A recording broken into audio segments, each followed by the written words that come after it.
Thank you. Fabulous. All right, so let's just go back to the quick minutes that we had from the last meeting, which for those that know, were very brief but to the point. So I've just left the last minutes and added some stuff for today in there, which is just sort of saying what the actions were. So looking at this today, I want to go through the good practice guide and thank you for everyone that's jumped into that document and added various things. And also discuss what we want to do at the summit, the Outdoor Industry Summit, if we want to do anything as a subcommittee. So for those that may not know, the summit's the 29th and 30th of June in Lennox Head. So we're heading to the summer areas of winter. And there is some areas in that agenda that I've held for subcommittees. So I thought, obviously, with the priority that you guys have discussed with getting the good practice guide ready for winter, that could be a great opportunity to showcase that at the summit. Yeah, so then, you know, what could that look like and what do we want to engage the industry with? So the agenda is, this is from last meeting, but probably no different to today, is discussing the Snow Good Practice Guide and where we're up to. And as the actions from last meeting was, you were to have a look at an area that was of interest, which had certain names against various ones, and also add contacts to the stakeholder list that Jack compiled, which is also in the Google Drive. I So don't get that. I'm not talking to you, Siri. So the next meeting we'll probably have a draft, which is today. So let's jump over to the draft. Any comments before we jump into it? No. Okay. Only one. I think it'd be really, it'd be a really amazing thing if we can get this even as an interim by the summit. Yes. Before winter. We've been trying to do this for about the last 8 or 9 years now, so it would be really good to actually achieve this is a step forward. Yeah, absolutely. And the season start is at the 10th of June. Is that what the season date? Yep, beautiful. Sorry, one thing I just need to also bring up is we did have an apology from Doug Chatton today, but he has asked me to raise a couple of things which he wanted to make sure we discussed. Let me just get to it. Thoughts for today. Focus on all hazards, particularly the more common ones in the good practice guides. Making sure that where the percentages are reflected, the effort and conditions are according to that. So basically he's saying, I think that, you know, where we might have a very small percentage of hazards, you know, we want to concentrate on those that have got the higher hazard issues. Matters on insurance need to be carefully considered and discussed amongst the group.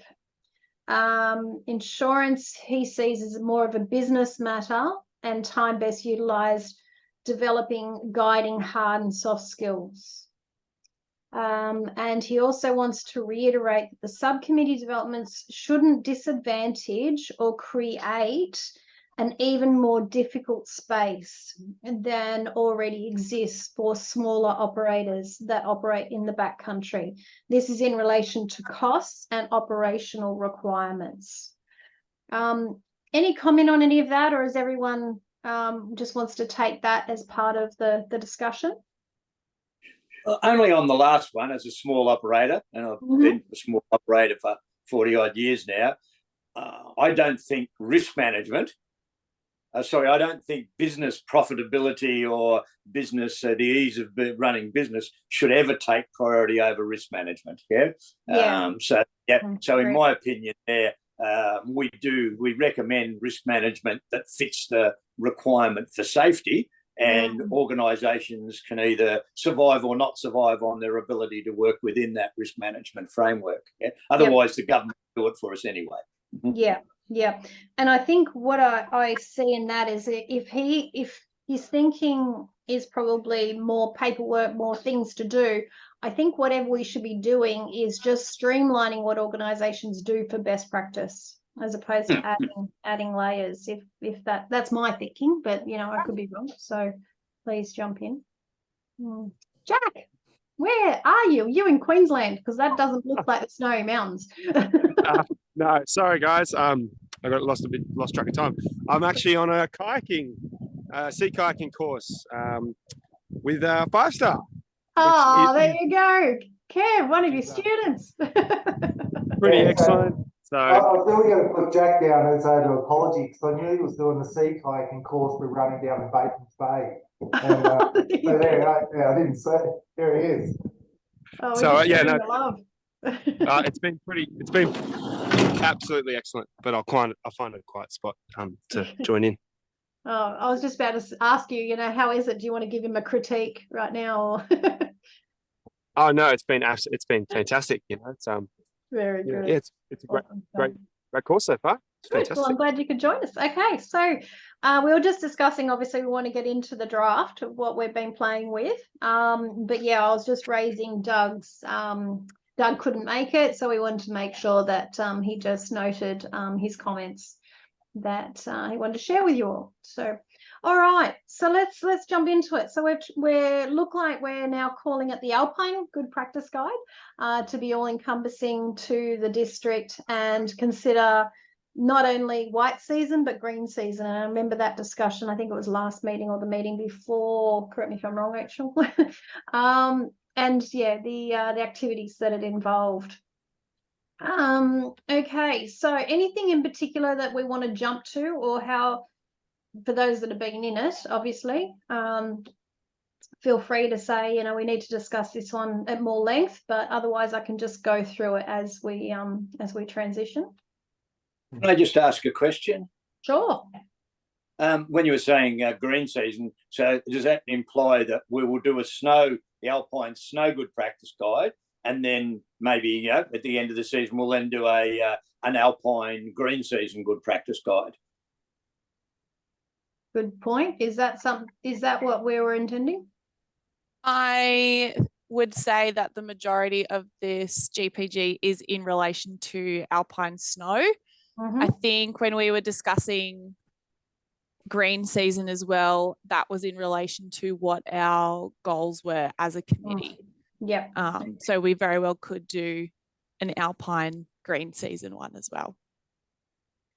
Great. So we actually should call it Alpine Snow, or do we leave it as Alpine Good Practice and then underlining?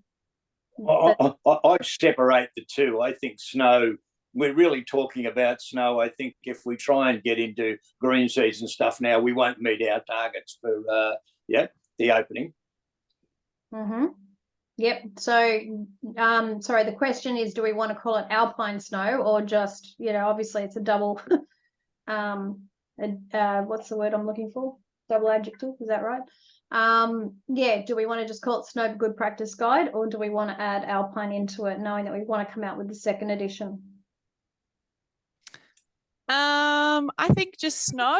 From some of the ratios that I was looking at, it does talk about like entering into the tree line again. So I think it would be more relevant if it's just snow. Great. Is my thoughts. Yeah. I second that. Yep. Second, concur. Yeah, I'll agree with that. Oh, beautiful. Okay. Awesome. All right. So there's a lot of just updating of, we're in here, we're updating the back end of it. But when it comes to the nitty-gritty, all right. So Rachel, this was your area. Do you want to talk us through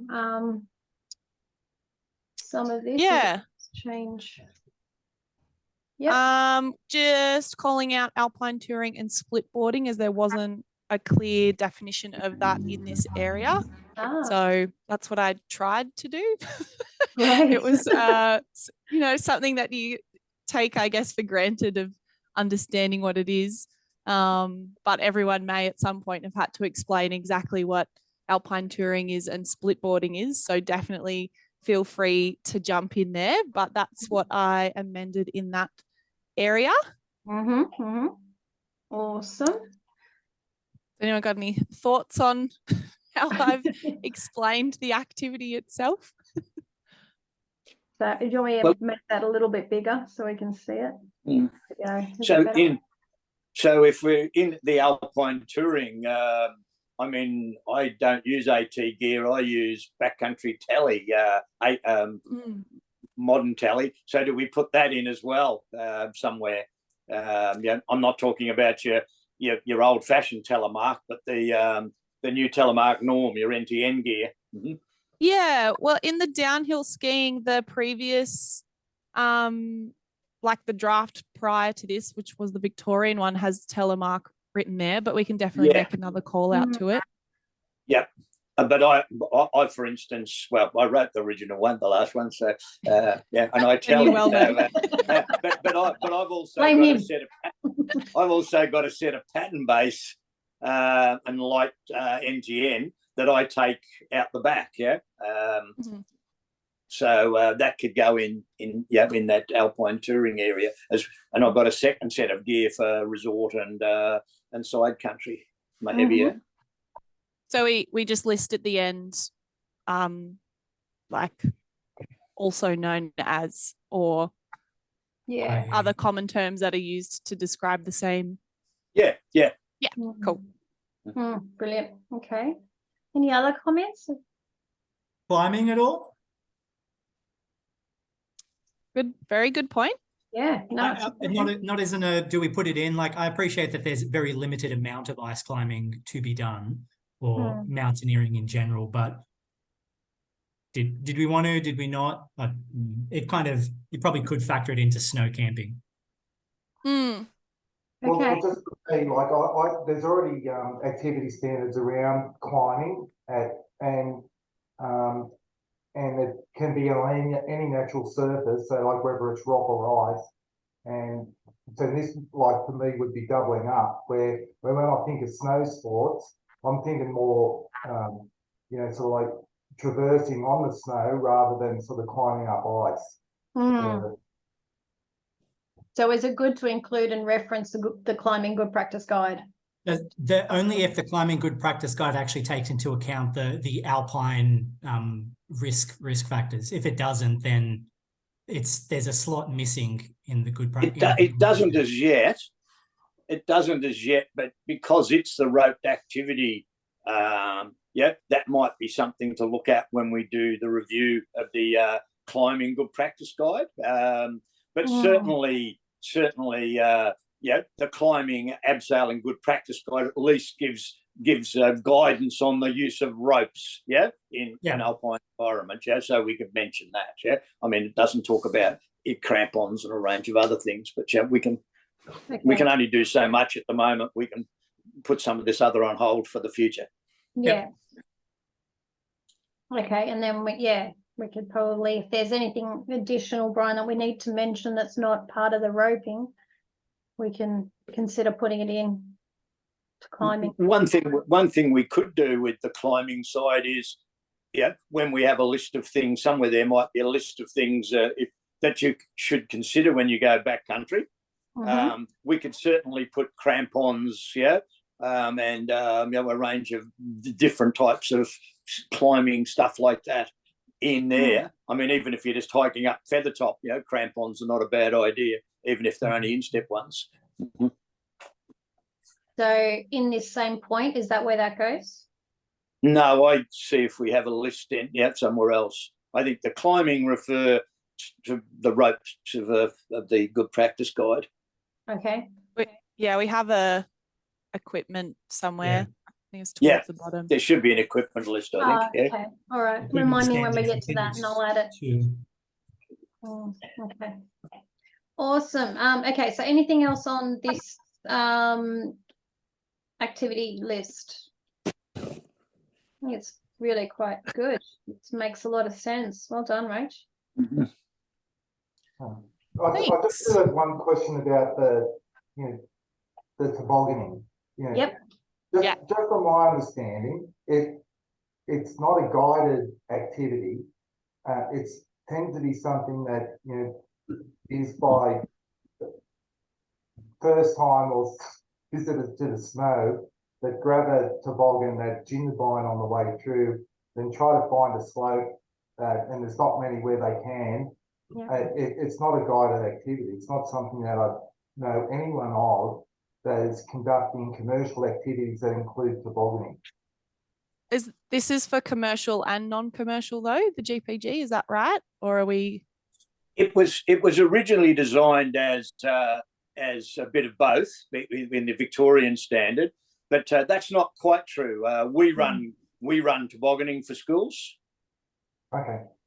Okay, so and I know of others that do, and at Falls Creek and Hotham, Falls Creek and Mount Buller, it's on Mount Buller it's only lead tobogganing at Mount Buller, and Falls Creek is heading that way as well. Yeah, they're going to have a lift and and staff on the toboggan run this year. So I think we're heading towards guided tobogganing. Rach, what's the situation in New South Wales regarding tobogganing? Perisher Resort has a designated area, so they very well may have school groups that come there. We used to offer it years ago at Thredbo, but we no longer have a safe space to be able to facilitate it. But moving forward, it's definitely something that Thredbo is reconsidering. Okay. Yeah. I know Charlotte's has got a bit of an area as well, hasn't it? Charlotte's and Selwyn as well. And then since COVID pretty well, parks have kind of been cracking down, I guess, a bit more on those that are pulling over on the side of the road within the national park. So it's frowned upon at the moment, but like there's just so many people that come down to do it that I foresee the future as someone will definitely cash in on it.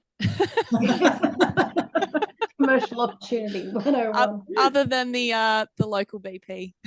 Yes, that's true. Awesome. All right, so we agreed to leave it in, and obviously knowing that where it's up to. But yeah, good call out, Kev, because yeah, I would have assumed similar. Okay, all right. Jumping into participation in these activities current day or overnight. In the backcountry or leased areas within national parks. No exclusion to that, is there? It's pretty much one or the other. Beautiful. All right. No, Rach, you again. Risk management. Risk management. I kind of just added that first line that I've highlighted there, and then into the 5 steps, which was pre-existing. Yep. And then risks could be considered under people, equipment, environment, procedures, and organization. I guess the first 3 are pretty self-explanatory, but the other 2 definitely pertain more to commercial. So I guess those few points that Doug raised, this might be where he's starting to think with insurances and whatnot. But from my point of view, codes of practice is a big one. So procedures for that to optimize safety. I'm not sure if everyone is comfortable or happy with that. And then submitted permits. So things like your trip intention form with national parks is a pretty big one that comes to mind in terms of organization of your activity. And if you are within an organization, so notifications, your activity notices with your EcoPass and whatnot. I'm glad you brought up the trip intention, because Dave and I had a bit of a conversation this week just in relation to how different it is over the border. So national parks run the trip intention in New South Wales, but it's the police that run it in Victoria. Interesting. So yeah, it is interesting, and I don't know whether we need to call that out. I mean, obviously this includes Tassie as well, but I don't know what Tassie does. I got to tell you, I went to Ben Lomond and all of those areas. I had no trip intention forms, that was for sure. But I don't know whether that's changed since then. So in the risk management area, we could also put a reference to the risk management area of the Core Good Practice Guide, because the Core Good Practice Guide has quite a lot of risk management, how to do it information. This was written in a different set of standards, originally. So we've got what we've got there, and we might add stuff, but primarily we should push people to the Core Good Practice Guide, because that's where that leadership, risk management, those standard procedure things across all the GPG sits. Okay, so we should be referencing up top after here more, and then going. And then that's some leave the ideas in. I don't think we should take that out. because Agreed. people might only read this. Yeah. Yes. Geez, who would have thought? Awesome. Okay, other comments? Comfortable, not comfortable? Yeah, I just had a general question. Mhm. The Victorian Education Good Adventure Activity Guidelines, how much reference has gone swaying back and forth with that, just to make sure that like the educational schools in Victoria, if they look at this, will they go, yep, that aligns, not too much, but enough for us to understand what's going on with that? Good question. The education departments are always going to have a bit of a difference of opinion until we can drag them kicking and screaming. But Parks Victoria, when a Victorian school registered to go on public land and off resort, they're complied to tick a box saying they will comply with the National Adventure Activity Standards and Good Practice Guides.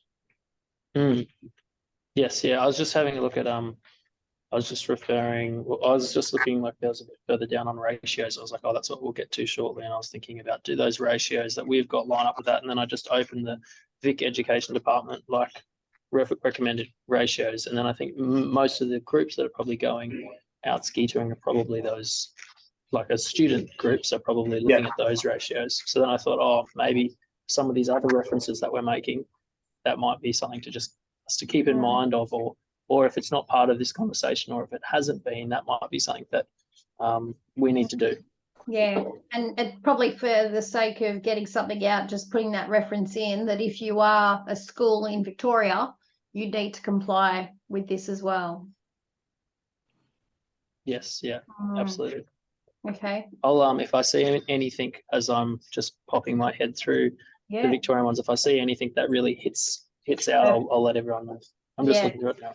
Awesome, Lachlan. Thank you. Okay, so jumping into major factors, we have snow conditions, geographical features, terrain, changing visibility, where conditions and other factors may impact, and availability of resources, resort services, etc. Is that pretty comprehensive? Have we forgotten anything? Do we need to change anything?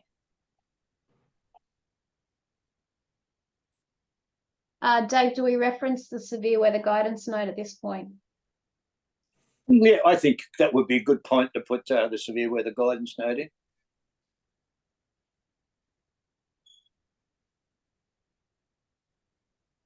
As an additional resource. There is just a little bit below that as well, another dot point. Oh, is there? Sorry. Didn't scroll far enough. How did that happen? Okay, hold on. Or is it already in there by the look of it? Maybe. No, it's not there. Okay, that's fine. Oh, where did my note go? But you've got severe weather down here, yeah? Yeah, Oh, okay. There we go. Oh, there we go. We have got it in there. Yeah. Oh, see, you're already onto it. Was that you, Rach? That one was Kyle. That was Kyle. God, I love him. Yeah. Okay. So the other one, sorry, permits or permission from the resort, and then consider or other land managers. Yeah. Yeah. Yes, or other land managers to conduct activities. Consideration of other snow users. Should we put something in there about access and egress for in the case of emergencies or rescue? In other words, how isolated you are, how someone might get in. Do you really need to be where you are? Yep. Maybe they're not the words, but something like that. Yeah. I think a lot of people go far too far away from rescue systems when they could actually do something closer in, just over the hill from a resort, for instance, and get exactly the same benefit. Yeah. Are we doubling up with this, or do we think availability of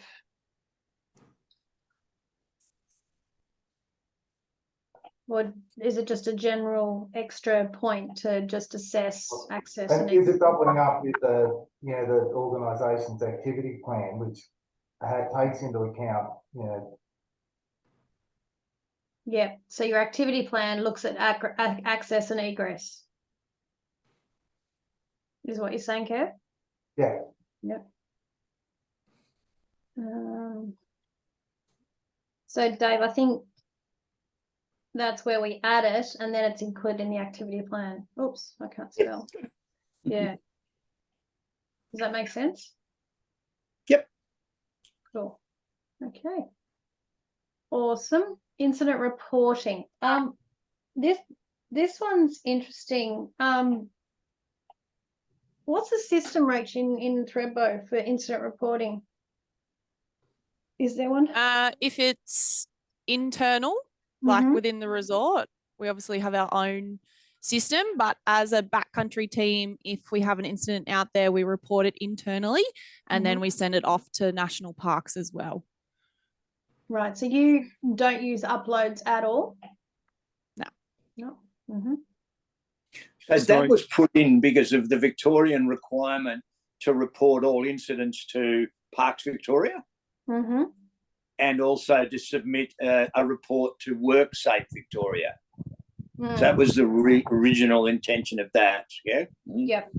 So maybe this needs to be reworded a little bit to To be national. yeah, to be national, to sort of Because you've support. got New South Wales, ACT, and Victoria and Tasmania. Yeah. Is anyone got enough knowledge to be able to do that on the committee? Do you want me to assign one of you to it?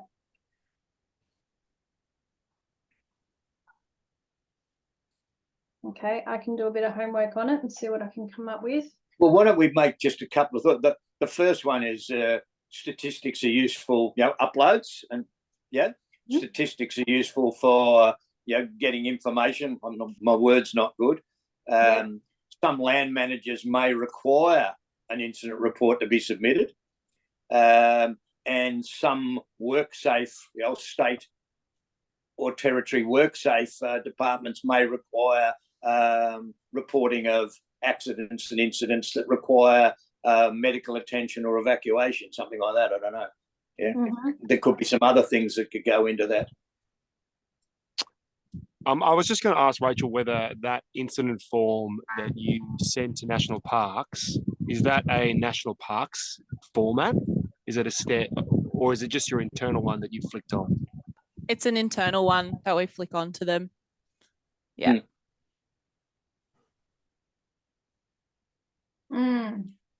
So they're going to vary depending which jurisdiction you're in. I mean, probably the key is actually letting someone know that something's happened, so that information can be gained, or we can be legal about it. Oh, and sometimes, this is mostly about groups. Sometimes insurers require notification as well.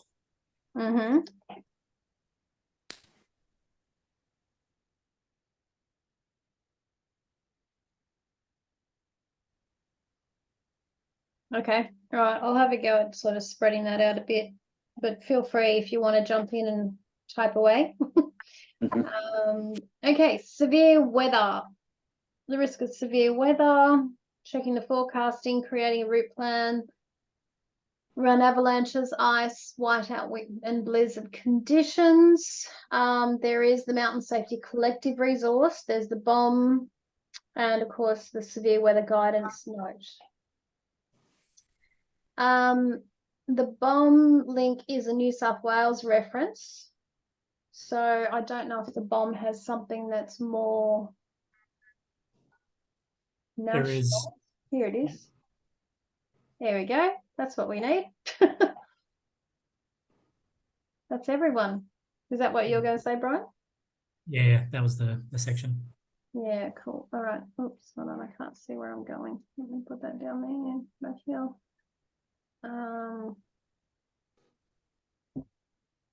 So we might remove that one. Okay. I'll do a better URL than that for that one.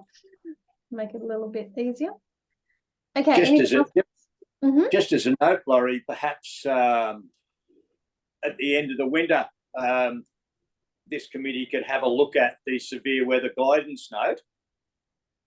Not try and do it now, but at the end of the winter, we could have a look at the severe weather guidance note and see whether we want to recommend any changes in there. Yeah. Great idea. Let me just put that in the notes. Sorry, let me just put that in. And just on that, it might be interesting to see where the Mountain Safety Collective backcountry reports, how maybe that information or some of the way that they put out their weather forecasting and might influence those standards. Maybe we can do a little crossover there. Yep.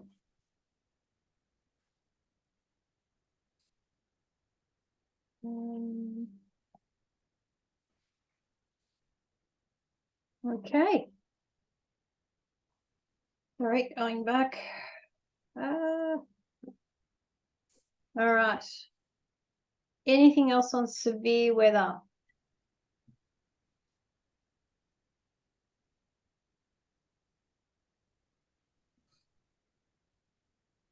Nope.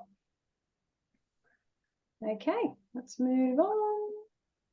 Pre-activity documentation.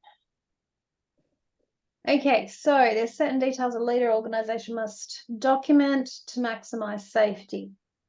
Activity plan, which is in the next section. Emergency strategy.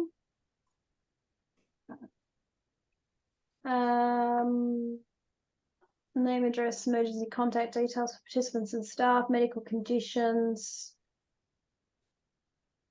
After a full explanation briefing, participants should be asked to sign acknowledgement of inherent risks. Right. How do we feel about that? I'd probably delete that. I mean, that was put in, I think, by the original committee that wrote this thing. Yeah, God knows how many years ago. And we probably had Affinity involved in that. But it was a state thing. It was a state thing. Yeah. Would it be more termed, I mean, instead of deleting it, do we keep it in on recommended documentation? I think that would be a good idea. Perhaps reword it to, ensuring that all participants and interested parties, parents and others, are fully aware of the type of activity being undertaken and the risk involved. Something sort of simple like that. Okay, so still, you're saying still remove the recommended documents? Well, Laurie, there's I'm sure if we check one of the other activity standards that have sort of been updated more recently, okay, that would, then we just inserted that would be the most current and probably uniform.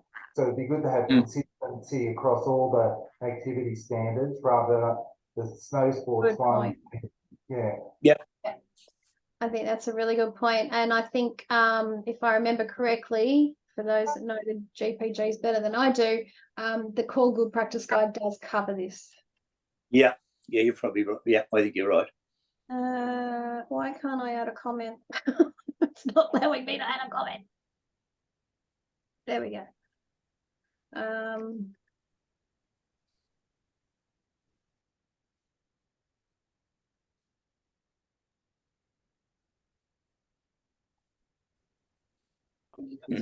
just adding a few of my comments here.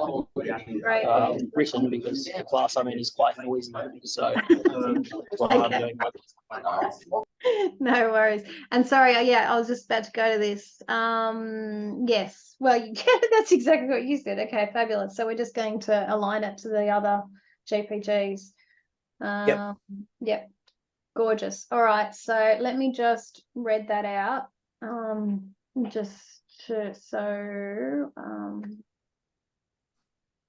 I hate working online. I haven't got all my little normal tools. Okay, I'm just going to do this. Okay. All right. So then it goes through it in detail. Okay, I see what you're saying. So this should all be referenced to the Core Good Practice Guide. Yeah. Geez, it's going to be a really short document. Emergency strategy. Now hold on. Don't move equipment. Just let's talk about equipment. Okay. Because it's different in Alpine, of course. Okay, yep.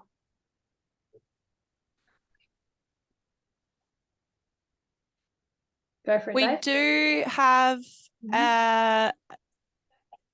equipment Standards. relisted again Yeah. at Appendix 2 under equipment standards, which it looks like Kev jumped into.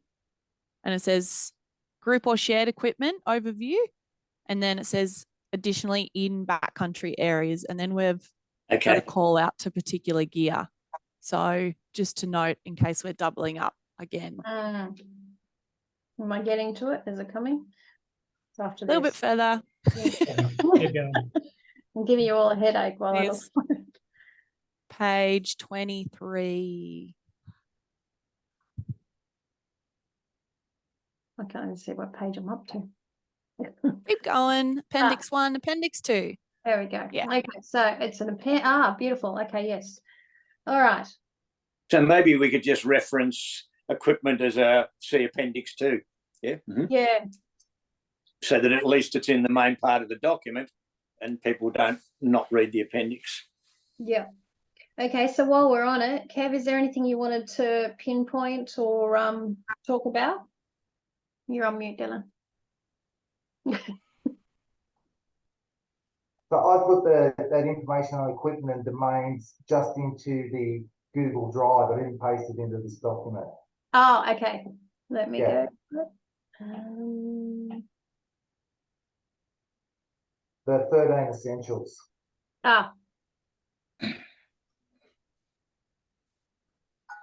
Beautiful.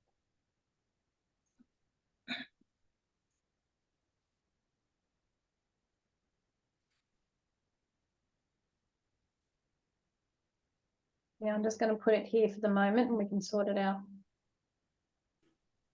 Okay, great. Thank you for that.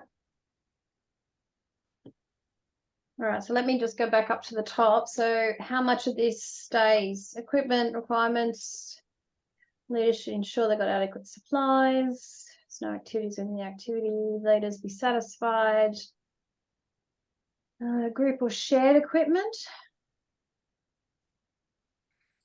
It looks like this is staying because it's very different. And then this is replaced with your list. Pretty much so, yeah. Great.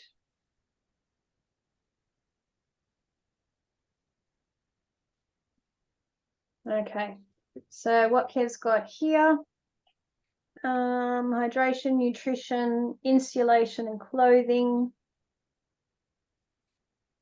Sorry if I'm going too quick, stop me.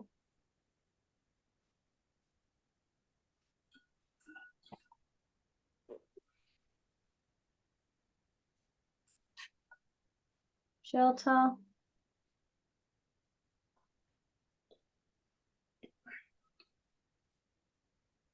Fire. Repair.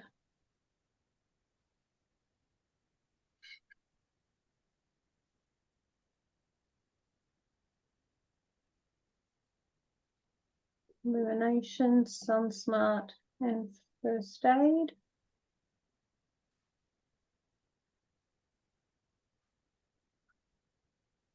Navigation, communications, ski gear,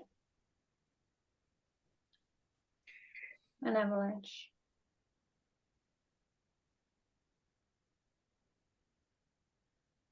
IV4E except after C, yes. Sorry. Thank you. Cool. Okay, how do we feel about that list? Anything missing? Anything we're gonna remove?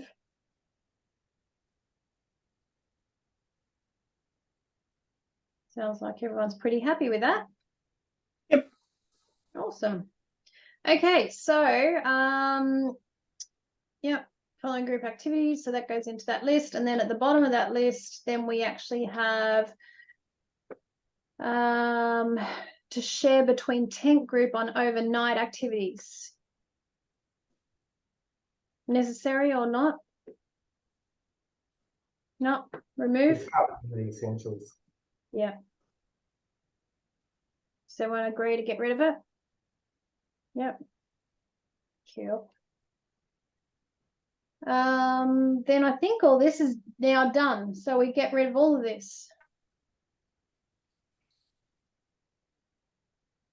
Yep. That's Just a quick question. yeah. Huts. Is there a section other than that bit just there about huts? Oops, sorry. That discusses ethics around huts. Minimize. Oh yes, I see it further down. Yep. Okay. Yeah, I think there is. I see some of the thing. We'll get to that later then. Yeah. Yeah, somewhere And then other question is toileting in the Australian Alps. Sorry, I was just trying to keep up. Yep, no, that's good. Yeah, yep, it's all Polling good. was Thank you. in there, wasn't it? Cool. Yeah, there's yes, it's definitely in there. It's by the look. Yep. From an equipment stakes, we probably need to include something on that as well.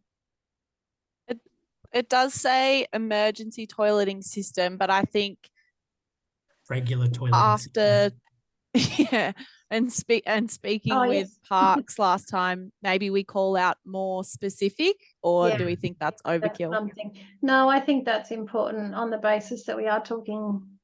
with Parks. Well, I suppose then, like, you've got your 7 and the leave no trace principles, and part of that is minimal impact. And obviously, you're going to use, sort of like the toilets that are provided by national parks. Most of the tours that are happening are day trips, so generally the toileting is like unforeseen if it happens. On overnight trips, you're going to take, sort of like, I suppose, more extensive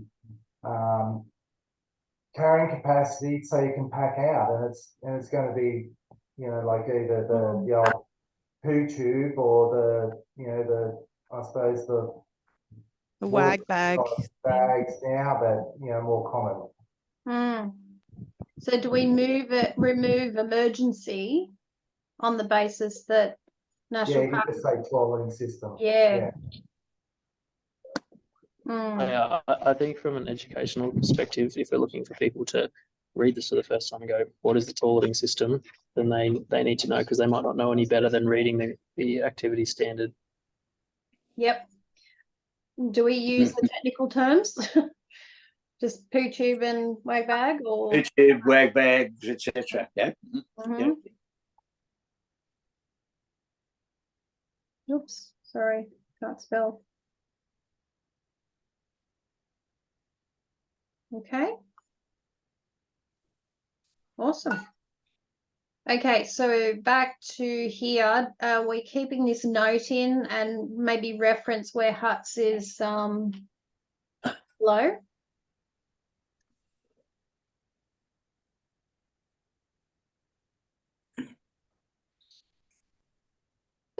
Sorry, say that again, Laurie.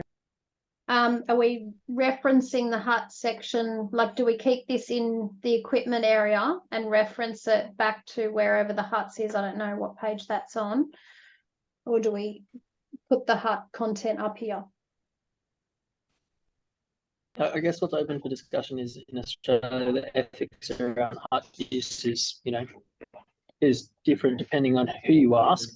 But when I type in Control F to find the information about huts, there's a bit about snow camping when a group spends one or more night in huts, tents, blah, blah, blah. And then there's another bit about note it's important that huts may not be available or suitable. And then there's no, the environmental considerations make repeat reference to minimising the use of fire in huts.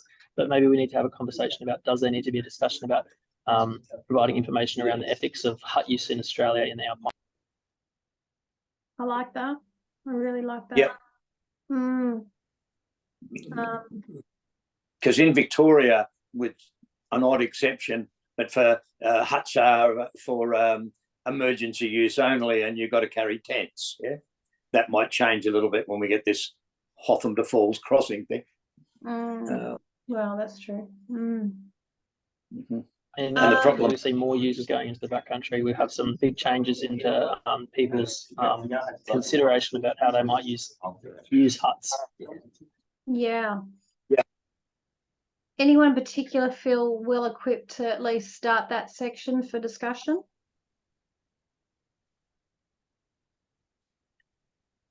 Yeah, I'm quite happy to do it, but I think I would need some feedback from other Yeah. people, which I'm happy to have some conversations. But if you look at schools like the big private schools down in Victoria, they don't allow their students to use huts.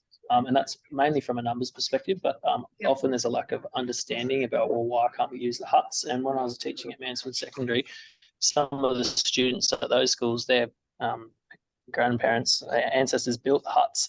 So Oh we my had no problem with our students using the huts, but then we would have other people looking at us going, well, those huts are for shelter and emergency use only. Mm. And, well, you don't say anything, you just look at them and go, okay, thank you. So that's a really hard one to Mm. All right, well, does anyone else have anything they'd like to add to that? I think his students are sucking his Wi-Fi. Yeah. But I think I got the gist of that. So yeah, between Jack, thank you for that. Between Jack and Lachlan, if we start that sort of commentary, then we can all add our own little tidbits. I Or suggest to be the person writing it. yeah, no worries, Lachlan. I think let's just get some of the basic content into there, and then we can add it. So thanks, Jack, for that offer as well to help Lachlan. Okay, on to clothing. Do we need this after that list, Kev, or is that done and dusted with your list? I mean, not every, we are providing information to some degree to operators and groups that might not be as experienced as others. So at the moment, I would suggest we leave some of that in unless anyone disagrees. Yeah. Yep. Cool. I think I'd rather have more content than less, even if we are doubling up on some of the content. But as long as it's making the same statement and not contradicting what we've said. The only thing I'd say is that if the expectation is that if people are going to go into the back country, they would have had some training and not be relying on the this activity standard to tell them what to wear. Hopefully. Yeah. And I think that's why the backcountry group started, was because of the concerns about people going to backcountry with less than desirable education. Is that fair to say? Certainly, even with groups, clubs, schools, and some of the newer operators may well be heading off into the backcountry, as an opportunity, and may not have the experience that we would expect them to have. But yes, Kev, that's what we want to get to. That's exactly what. Yeah. That's why you're here. You're providing that training. Yeah, awesome. And maybe we should finish every paragraph with go do a 5-star training course. Any training. Yeah, exactly. All right. Just like, for example, if you did the avalanche training with any of the avalanche providers, they go through all of this in regards to like how to prepare people for backcountry travel. Yeah. So I just can't see where the benefit would be by having the textbook information about how to dress and what to wear and the different laning system in an activity standard.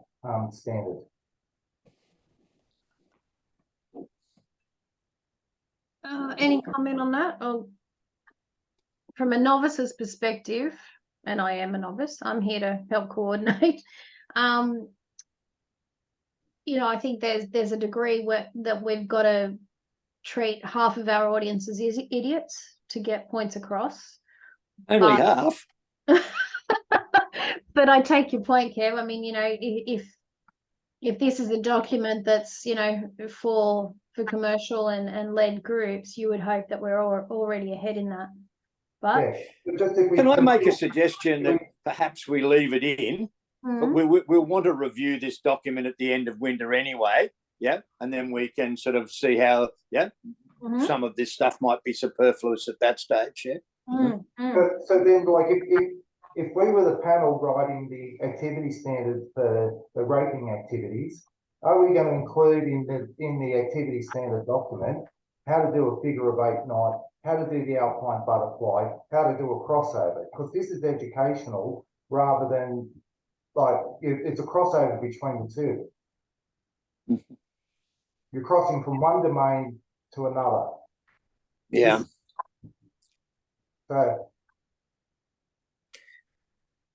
So you're feeling that this is more of an awareness rather than providing like clarity on what should be done. Is that right?